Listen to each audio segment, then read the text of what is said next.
Hi, I'm Bernardo Cano, and this is Waupaca Local Live.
Thank you.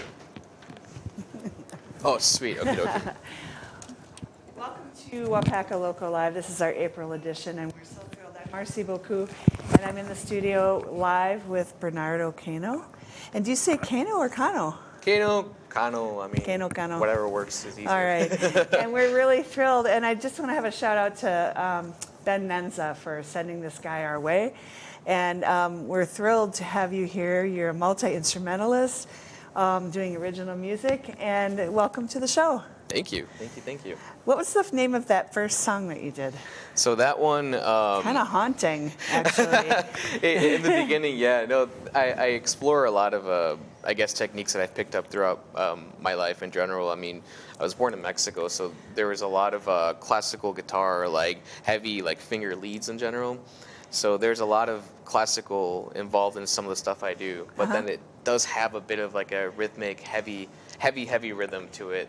Yeah. But that one's called Down the Rabbit Hole, and it was kind of inspired by, you know, that movie that everybody likes from a long time ago, except I just imagine just one of those like desert hares just keeps slipping into the rabbit hole and just never ends. And I really like the instrumentals that I do in the sense that I hope that one day they're seen as like a staple in the technique that I use to play, so to speak, as well. Wow. That's incredible. And it was very, I always think of songs like that kind of tell a story without words. And you did a really great job. It's like impressionistic, right? Yeah, in a sense, yeah. Yeah, thank that's you. cool. I wanted to comment, I guess the first thing that really amazed me about your picture that you sent, which is awesome, by the way, in Facebook land, you got to check out his portrait. You look like you've got like bullets on your chest, and it's like they're not bullets, they're harmonicas. And wow, if all the soldiers would just have harmonicas, I think we'd be in a better place. I agree. Just like yeah. How many do you have on there? I have a total of 16 harmonicas. Okay, 16 harmonicas, but so explain to me, music theory-wise, why there are 16 and not 8. Absolutely. So a lot of the country bluegrass standards sometimes are in flats, so I do have some flats, but it goes from C, D, E flat, E, F, G, A, B flat, and then B. And normally it would repeat, but instead I have C minor, D minor, E minor, F minor. Wow. So the minor keys kick in. And some harmonica players could argue, and say, like, I could play 4 keys with one harmonica. But Well, there's that whole circle of harmonica fifths thing. yes, yeah. Right? And they say you could use this one or that one, but you're saying use a specific one and you're going to get more tones that way, right? I think that there's more fluidity. Yeah, Yeah. It's like when you use a capo on a guitar, like, you could bar it, but there is that, like, bit of more extra freedom by Okay. using certain tools. And I believe that with my minor keys or majors, or even when I'm doing cross harp with harmonic minor instead of a natural minor, which are 2 different ones. Yeah. You can do solos and stuff. All right, you guys, now if you want to know what we're talking about, you need to take a class at the Arts Hub. We'll explain it all to you. Music theory heavy. All right, that is cool. So when Stevie Wonder plays his chromatic harmonica it's like a button harmonica. Yeah, yeah. So does that just take care of all the keys when he has that, or does he have different keys? Do you know? Yes and no.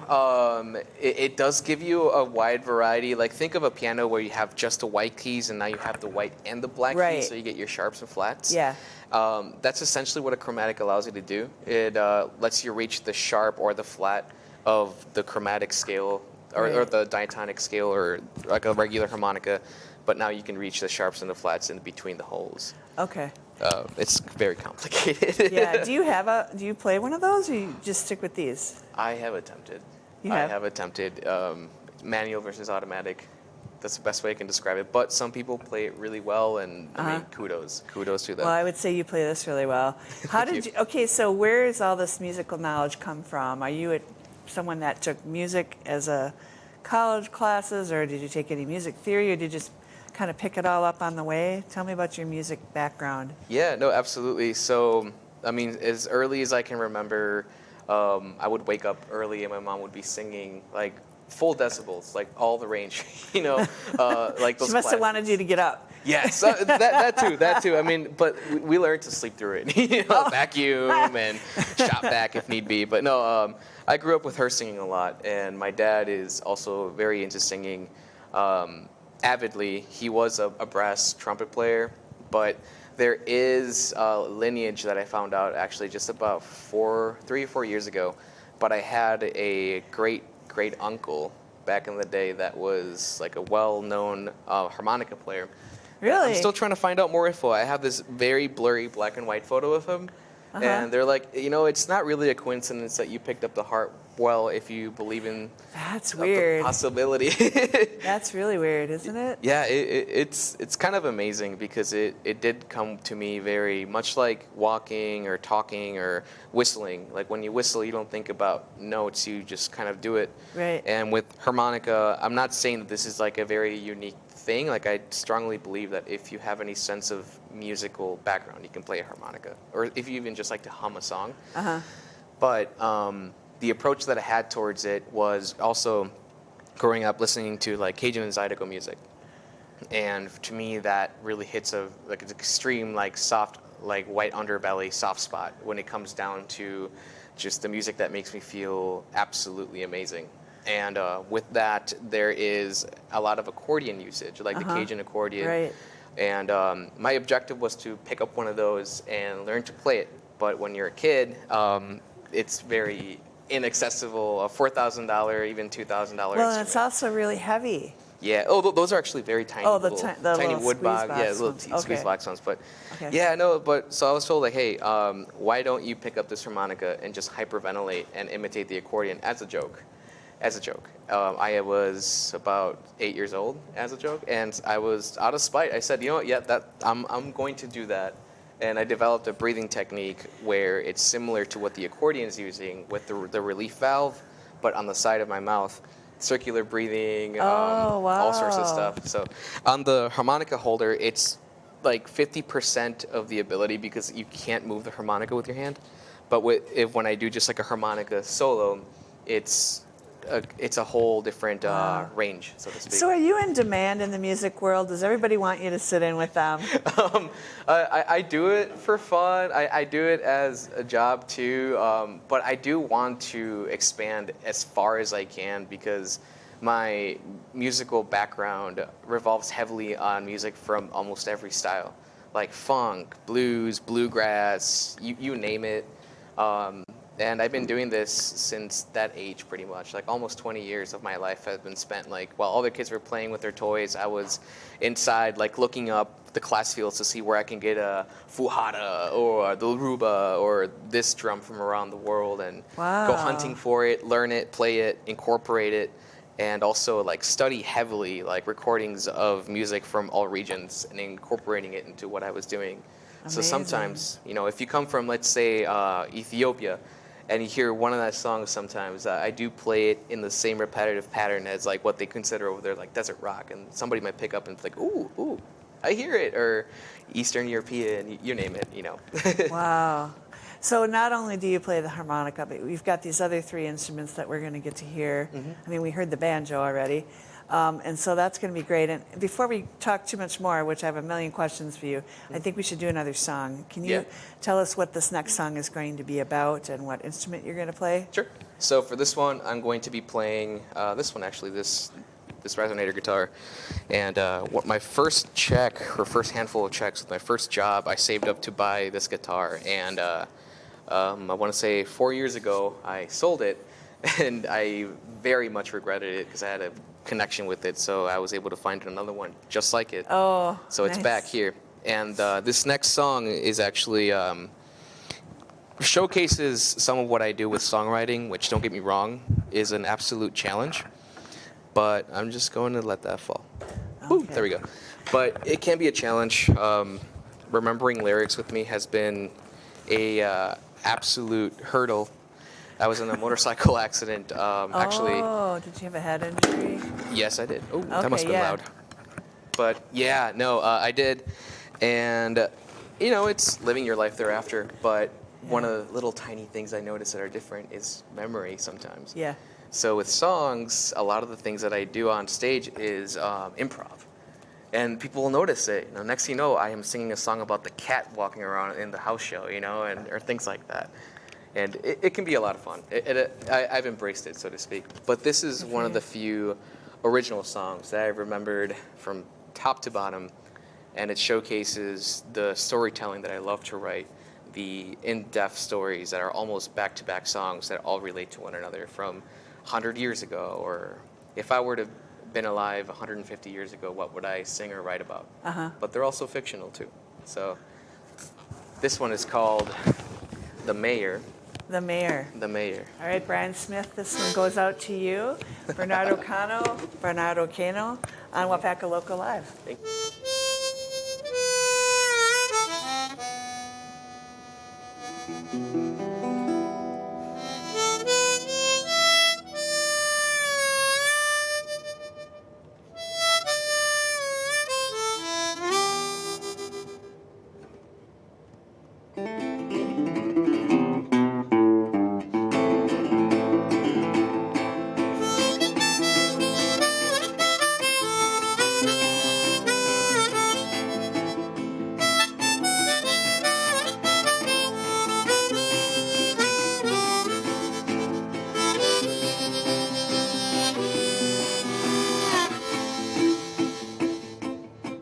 It was 1865, the guards blend into the night, and my hands caught in the wall. I've been digging through the night, soon to be out of sight. They will never see me fall.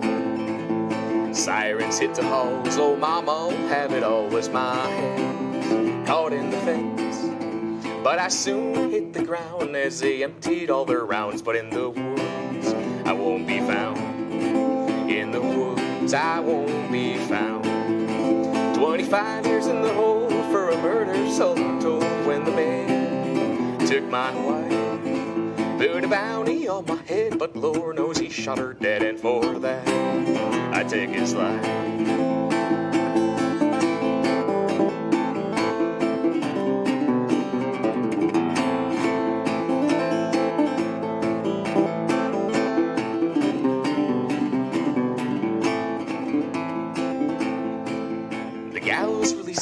6'4", 300 pounds, made of steel, bone, and lead. They said, here's your gold, now off you go on his mission to bring me down.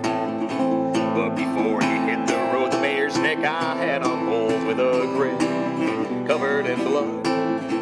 By the time he made it there was nothing but just hair, and the mayor's gone. And the mayor's gone. 25 years in the hole for a murder seldom told, when the mayor took my wife. Put a bounty on my head, but Lord knows he shot her dead, and for that I took his life.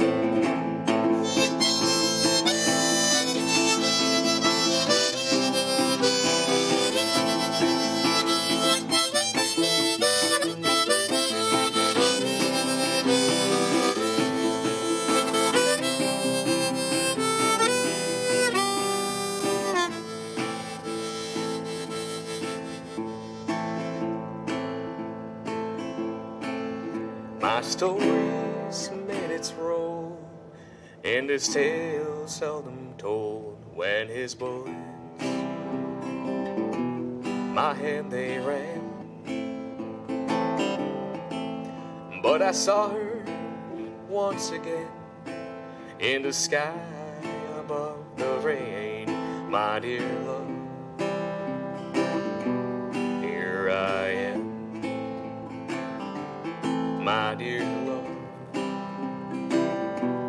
here I am. 25 years in the hole for a murder seldom told, when the mayor took my wife. Put a bounty on my head, but Lord knows he shot her dead. And for that, I took his life. And for that, they took my life.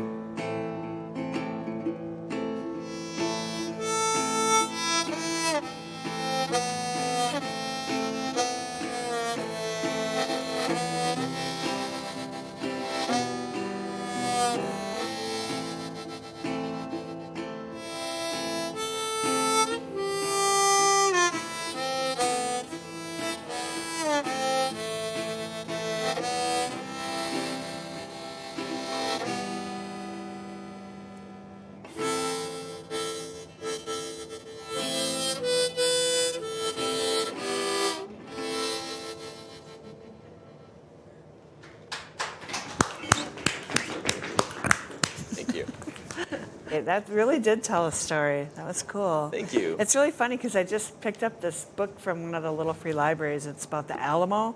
Oh. And it's kind of told from all sides. Yeah. It's a really interesting book, and I just was like, wow, I'm listening to this song now. It's so cool.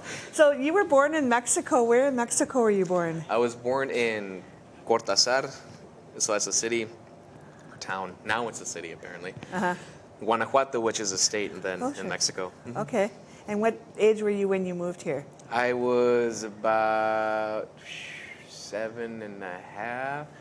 January 6th, 2003 is when I made it to Wisconsin. Okay. Yeah. But where did you move right away from Mexico? Did you live down in the Cajun area, did you say? Yep, I did for a bit there.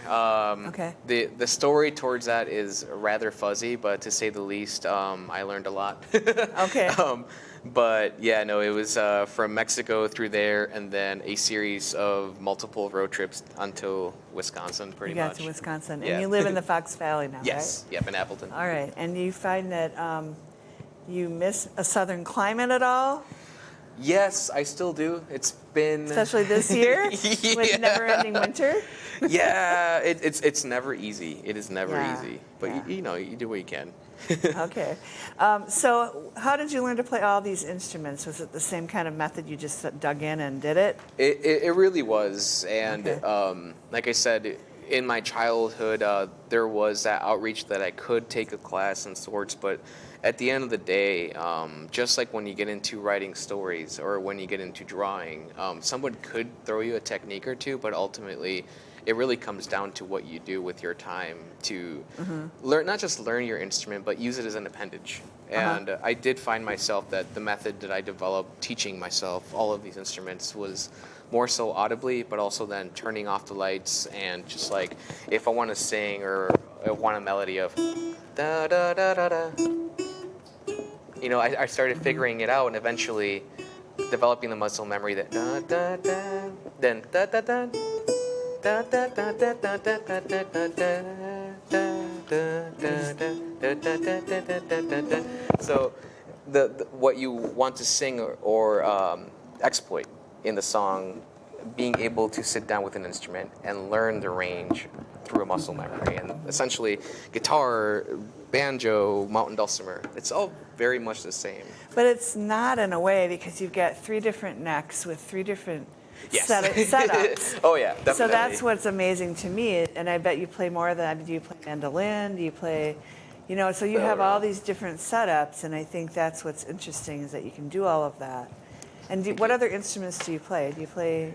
A lot of woodwind instruments, native flutes, as well as percussion, heavy on hand percussion. Okay. And I could go down a wormhole. Didgeridoo is a big one, especially circular breathing. If you ever want to feel absolute euphoria, learn to circular breathe because you are pretty much like inhaling so much oxygen and expelling so much CO2 that it's almost like people who just like ran a mile and drank a cup of coffee afterwards. And that's what harmonica feels like after playing it for like a 3-hour set or didgeridoo, you name it. Just getting really oxygenated. Yes. Oh yeah. That's cool. So before we came on the show, you were telling me that you actually work with kids as well at the Children's Museum in Appleton. Is that right? Yes. Yeah. And did you say you work with the Boys and Girls Club as well? Yeah. Yep. So they bring in kids through the Boys and Girls Club into the museum after school through like an after school program. Okay. And so I pretty much meet with them, and there's another teacher that does like science and sorts. But yeah, like for about what is it? About an hour a day, Tuesdays, Thursdays, I get to spend time with them and show them the different aspects of learning music beyond just the curricular music education. Right. So some of them want to learn how to record loops on a looper and then synthesizers. And so it's like, all right, I'll bring that in next time. Or didgeridoo, hand percussion. But I think the biggest part of it too is letting them know about the fundamentals of being able to go off on their own with music by maintaining that curious mindset through either playtime or developing these courses so that anyone can pick it up at any age. That's awesome. And did you experience that as a kid at all, where you were able to go and meet with an adult that was kind of a free-thinking musician that influenced you at all? Who were your influences? So as a kid, primarily in Mexico, there wasn't much of that outlet. I wanted to be a musician. And there was a nun at my school that was like, I kind of play guitar. And so that's kind of where that ended. I picked it up and was not in tune. I was like, you know, it is what it is. But especially here in the United States, being able to say just, I'm going to go and just listen to people play music at a young age. And a lot of the times by myself. I picked up the language immediately. My parents speak it now. But for a while, we kind of had the advantage of being younger in a new country. So being able to pick up not just the language, but the culture. And realizing we got to just get out of the house and talk to people, meet people. And I did a lot of that when it came down to music, because a lot of the influences like Hank Williams, Pine Leaf Boys, you know, all these musicians, I could meet so many musicians that did similar things. And so my influences a lot came from people that I don't even remember around the fire at a bluegrass festival years ago, so to speak. When you came to the U.S., and I don't mean to go down this whole path, but it's interesting because here in Waupaca, our main employer, the Waupaca Foundry, they were really struggling to find employees. So they made a decision to hire people from Venezuela and Central America. And so we have this huge number of people that are just coming in with their families. And it's it's created this sort of ripple effect of changing the whole demographic of our town, and people are trying to find ways to welcome them. And Yeah. it sounds like music was a path for you when you came to the United States. Absolutely. Yeah, that's awesome. And that's phenomenal too. With like a lot of the people that come here to work, being a first generation immigrant, I really got to see the reasons why. And I mean, a lot of things are changing now. A lot of these countries are doing their best to be able to offer better resources. But for a long time, what you could do here to feed your family back home, you had to do 4 times in a row to maybe afford a meal. And so you have a lot of people that their mindset is to work hard, because also in the culture too, in my Mexican culture, your uncle approach you and say like, hey, what's up, campeón, or champion, or slang terms that are there to describe somebody that's working hard. So working hard is just the motto. It is ingrained in your life since a young age that if you work hard, you'll be able to enjoy your life. So having that be a culture of someone and a mindset, and being able to exploit that and have a decent reward, that's what the American dream has to offer to a lot of these people, and that's what they hear from others coming back home. Well, I like the reinforcement of that. That's pretty cool. Yeah. And you've certainly put in the work with your music. Let's have another song, and then when we come back, I want to talk about your songwriting process. Sure. And then we're going to run out of time. I could spend all night. All right, so what's your next song going to be? So I did do this other instrumental one. There is one that I put together for my grandfather. Okay. And he passed away recently, but he was an amazing influence in my life. He was the storyteller, the one that kept the stories for the family. All right. So it's on dedicated to him, so to speak. All right.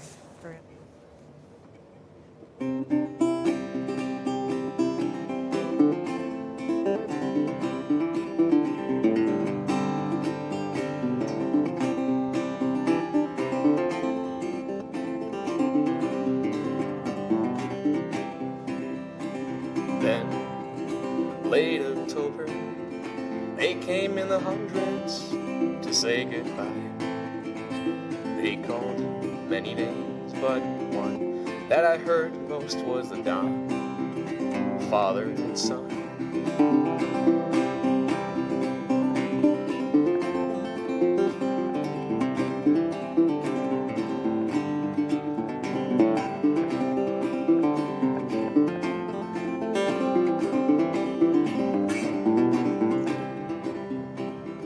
I saw you grow up staring out the window when you were old but quite alive. They said, son, come here, why don't you sit right next to me? I have a $10 by my side. You said, just make sure your mom doesn't watch you when you leave, and head to the gas station, say them this. I'd like a Marlboro Gold, a little one with those $10 in my pocket. Yes, please. And despite you not being able to see, you saw me right by your side, and you let me know. Sometimes we grow old, but it's really hard to die.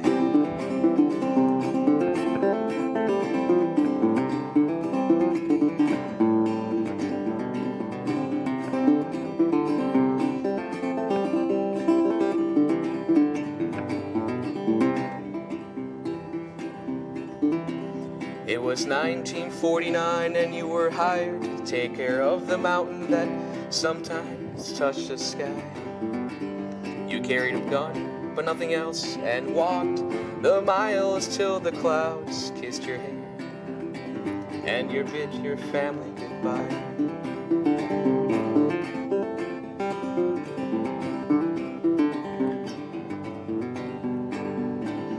Regarded you as a hero the days you saved the towers from going away.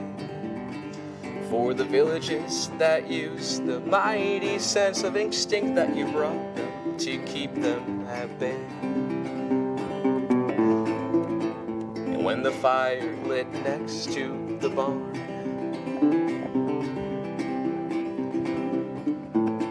I saw them all gathering to sing you your last songs, but I wish you'd be standing right next to me when I step on the podiums of life, whether it is rising up above the clouds. There's something I'd have to say. It's never easy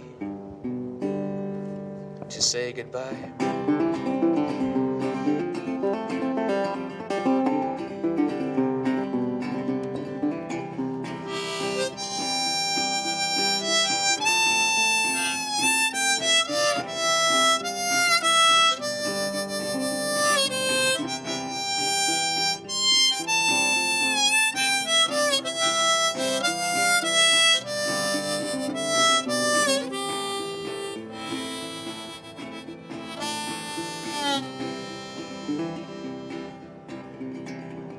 You know, a man has a lot of wishes in his life, especially when he raised sons and daughters and kept them by his side. And sometimes he wishes of gold, sometimes of days that he'll never turn old. But one thing's for sure,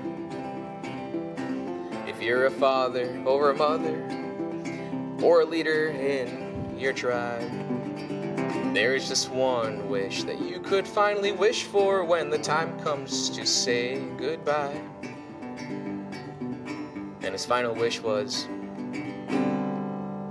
I want to be the first one to go. And among 15 sons and 15 daughters, he was the first one to go. But it was never easy to say goodbye.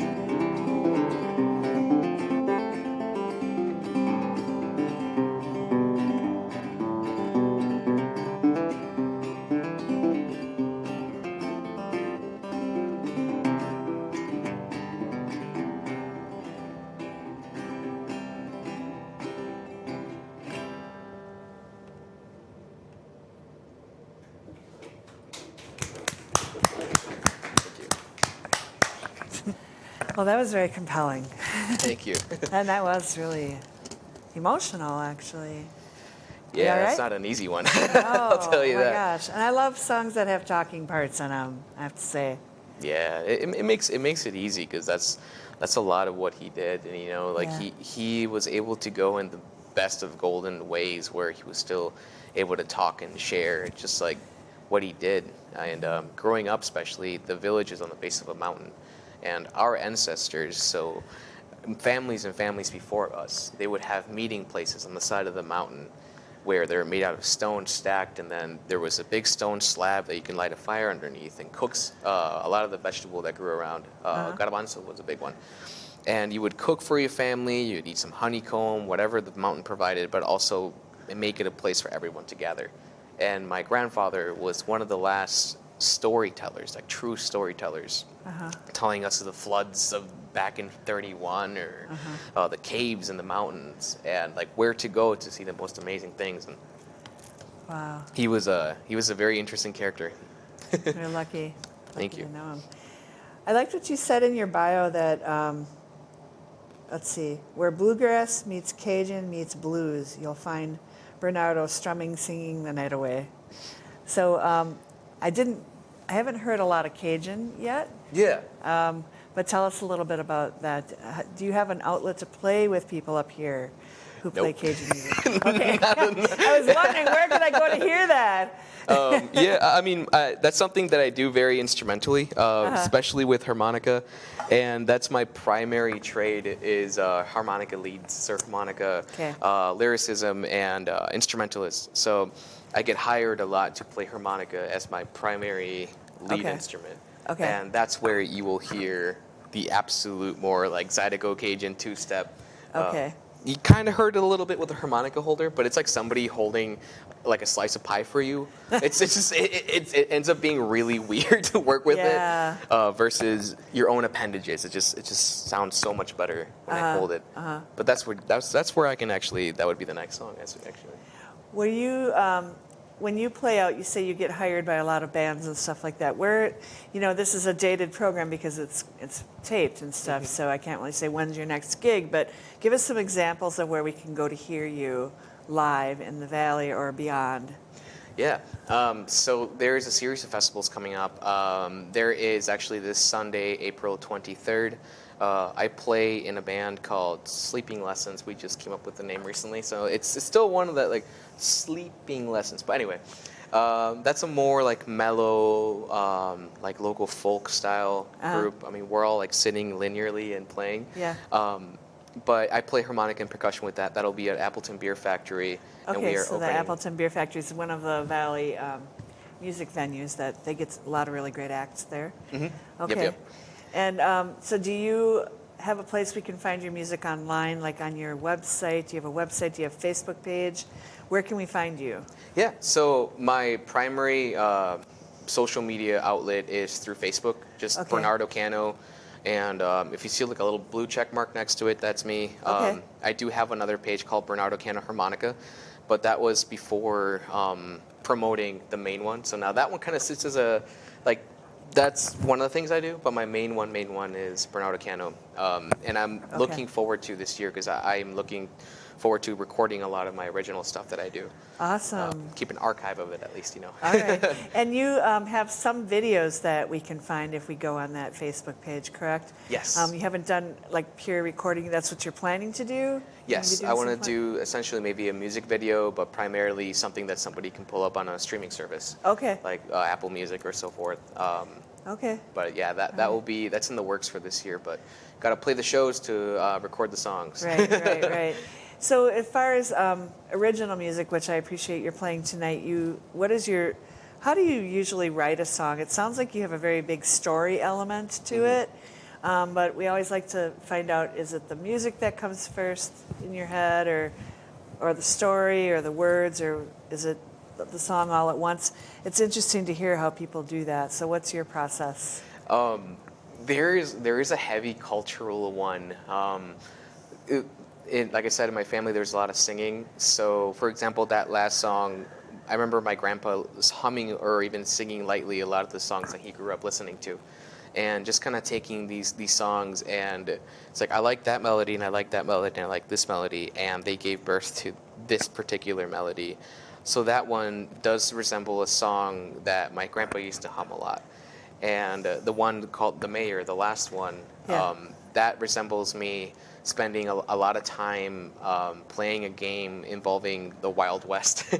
And so it really inspired the idea of escaping from prison. And I heard the word warden a lot when I was writing it. And that one does have a bit of a coincidence, though. And I'm really glad people can listen to it because I was this close for it to never be heard, ever. Really? And I want to say not even an hour after I wrote that song, I found out that one of my friends, which we nicknamed the Mayor, had passed away. Oh. And in this song, the Mayor is this bad guy that gets hunted down for his crimes, right? And so here I am thinking no, we're not going to release the song at all, scratch. But I talked to a lot of friends and family of the Mayor, and they said, he would have loved that, even though he's the bad guy in the song. And he was the guy who, in his classic car, late at night through the festival, and he had this very particular animated giggle to him at all times, and it's like, dude, I would love for him to hear this, and if there's one way that he'll hear it is amongst me playing it amongst the people that were closest to him, Oh, that's awesome. So that song is alive now. So your songs are really coming from you. It sounds to me like they come from your history, your life, your family, your heritage, and that's pretty amazing because to me those are real songs. Thank you. They're very authentic.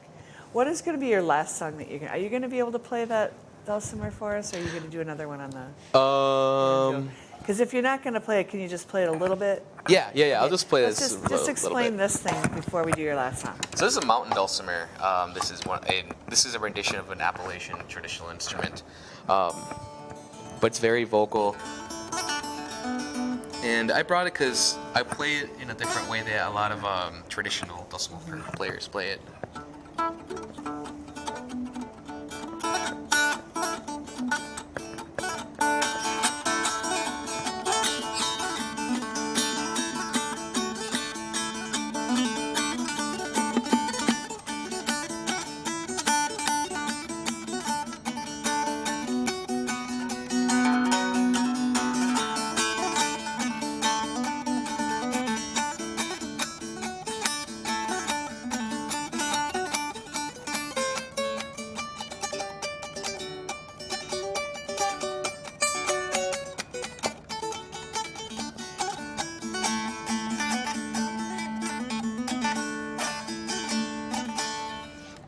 Nice. It is an awkward nice. one to play. And you said that you do have a pickup for that, right? I do, yeah. It's a very quiet. I know some people are going to Yeah. be just listening to this audio, but Yeah.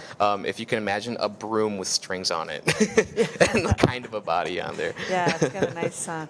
All right, I wish we could talk more, but we are running Yeah. out of time. I want you to have one more song. Can you tell us about the last song you're going to do? Yeah, and actually, it might go against a lot of what you said about my songwriting. So this one has like no in-depth story. Okay. It's called Frogs on the Train. Frogs on a Train. All right, thank you so much for coming tonight. Are you going to use your guitar? No, this is strictly We'll set harmonica. that up. Oh, great. Yeah. All right. So we get to have you use your hands with it. Yep. I was Oh, hoping yeah. we could do that. All right, Bernardo Cano on Waupaca Local Live, everybody. Thank you.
Thank you.